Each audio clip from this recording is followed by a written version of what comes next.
In 2017, Toys R Us was selling every fifth toy in America. That means 1 out of every 5 toys sold in the United States came off their shelves. The company was profitable, and its operating income had been increasing consistently for 3 straight years. And yet, in September 2017, this same company was standing in bankruptcy court begging for survival. The question is, if the business itself was so healthy, where did all the money go? The answer isn't hidden in changing consumer trends. The answer isn't hidden in competitors. The answer was buried inside a document signed in 2005 by just 3 companies. This isn't just the story of a toy store shutting down. This is the story of a machine that looked perfectly healthy from the outside, but had already died on the inside years earlier.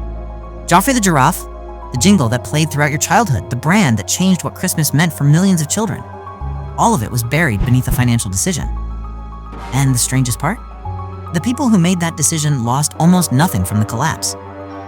Their money had already been taken out.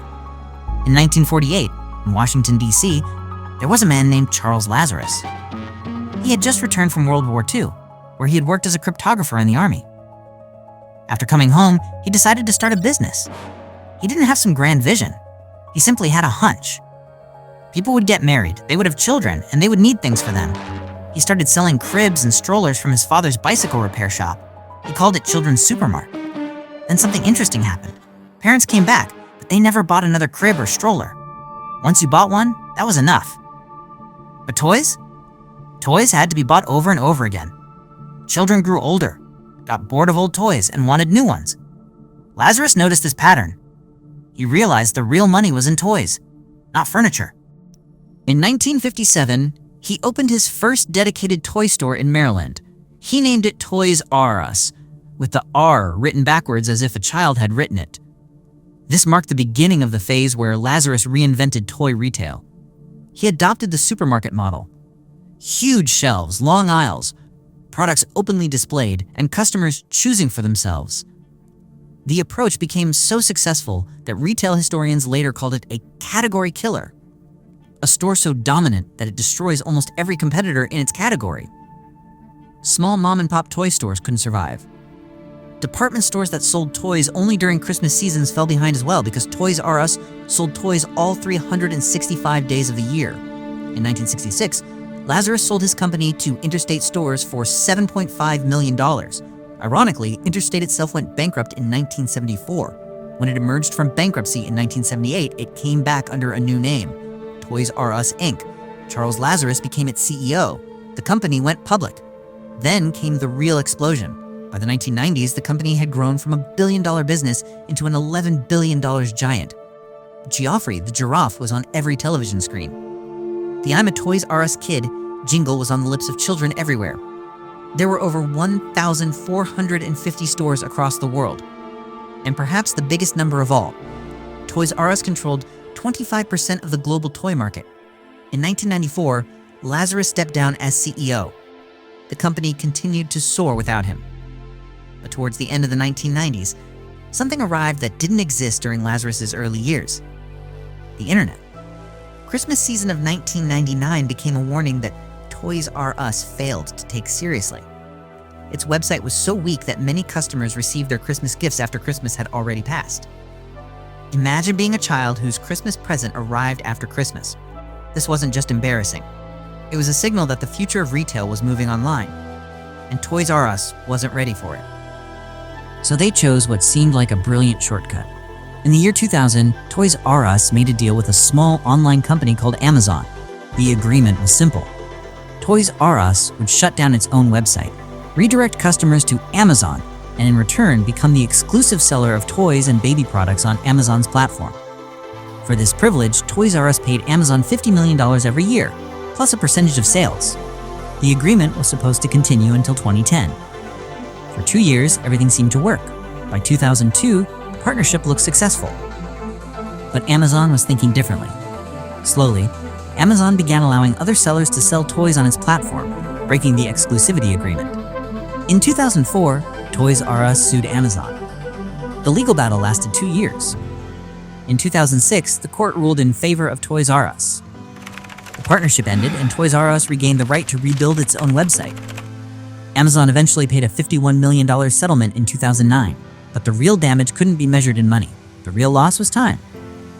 During the most critical years for building an e-commerce business, Toys R Us had handed over its online identity to Amazon.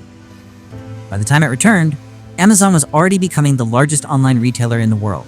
And before that wound could even heal, another warning appeared.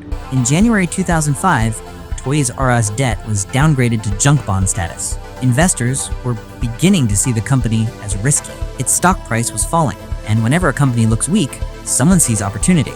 In July 2005, three major players arrived. Private equity firms Bain Capital and KKR, along with real estate company Vornado Realty Trust. Together, they bought Toys R Us in a deal worth $6.6 billion. But here's the detail most people miss. The three firms only invested between $1.30 and $1.6 billion of their own money. The remaining $5 billion was borrowed in the name of Toys R Us itself. This is called a leveraged buyout, or an LBO. In simple terms, it's like someone buying your house using a loan taken in your name, and then expecting you to make the mortgage payments. The buyer carries little risk. The company carries all the burden. After the deal, Toys R Us was left carrying $5 billion in debt. Every year, it had to pay between $400 and $500 million in interest payments alone. That money wasn't being invested into new stores. It wasn't being spent upgrading the website. It wasn't being used to pay employees more. It was simply going to the banks. For the next decade, Toys R Us looked alive from the outside, but internally, it was a slow-moving suicide. Between 2010 and 2013, Bain, KKR, and Vornado attempted to take the company public again so they could cash out. The attempt failed because investors saw the debt and stayed away. At the same time, something else was happening behind the scenes. The ownership firms were paying themselves advisory fees. In other words, they were charging management fees to a company they themselves owned without providing any significant additional services. Between 2014 and 2017, while Toys R Us was already struggling, these firms collected $17.9 million in advisory fees alone. Across the entire ownership period, the firms made approximately $464 million through fees and interest. Meanwhile, stores were aging, staff numbers were shrinking, and cash reserves fell from $2.3 billion to just $301 million. And still, the business itself wasn't dying. From 2014 to 2017, net losses actually became smaller.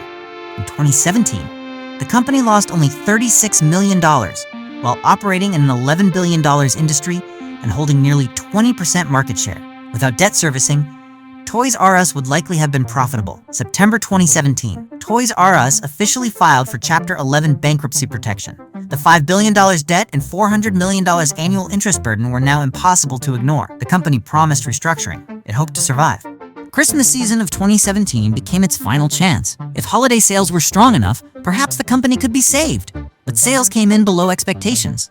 And in March 2018, the decision was made. Liquidation. All 800 American stores closed.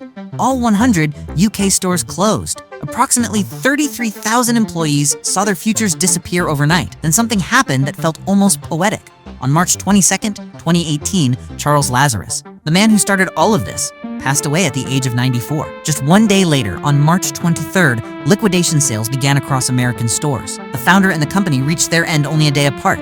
To truly understand the collapse of Toys R Us, you need to understand two separate layers. The first was operational. Giving away its online business to Amazon for years left the company unable to catch up in e-commerce while Amazon and Walmart raced ahead. It was a strategic mistake, but it wasn't fatal. The second layer was financial, the leveraged buyout of 2005. In an LBO, the buyers carry minimal risk because the debt belongs to the company, not to them personally. If the company collapses, the buyers lose only their initial investment. And in the case of Bain, KKR, and Vornado, that investment had already been recovered through fees. The exact same pattern appeared in retailers such as Payless Gymboree, Rue 21, and Claire's. All of them entered bankruptcy after private equity buyouts. The actual Toys R Us business never completely broke. Its ability to sell products and maintain market share remained. What broke was its capital structure. The company was allowed to earn money. It simply wasn't allowed to keep enough of it to grow. The money went directly towards servicing debt. The first lesson, debt itself isn't evil. But when debt grows large enough to consume the core profitability of a business, survival becomes a matter of timing. The second lesson, no business should completely hand over its distribution channels and customer relationships to a third party. no matter how convenient it seems in the short term. The third lesson: incentive alignment matters enormously. When owners care more about fees than the long-term health of the business, decisions begin to reflect those incentives. But the story doesn't end there. In 2019, the company re-emerged under the name True Kids. In 2021, WHP Global acquired a controlling stake with support from Oaktree Capital's $350 million backing. Partnerships with Macy's introduced store-within-a-store concepts. A new flagship location opened inside the American Dream Mall. Today, in 2026, Toys R Us operates in more than 35 countries with over 1,600 stores and an e-commerce presence, generating more than $2 billion in annual retail sales. The brand is alive, but the giant that once ruled 25% of the global toy market is gone. This is a comeback, but it is a reincarnation in a much smaller form. If you found this story interesting, subscribe for more business collapse stories and tell us in the comments. Which company do you think is making the same mistake today?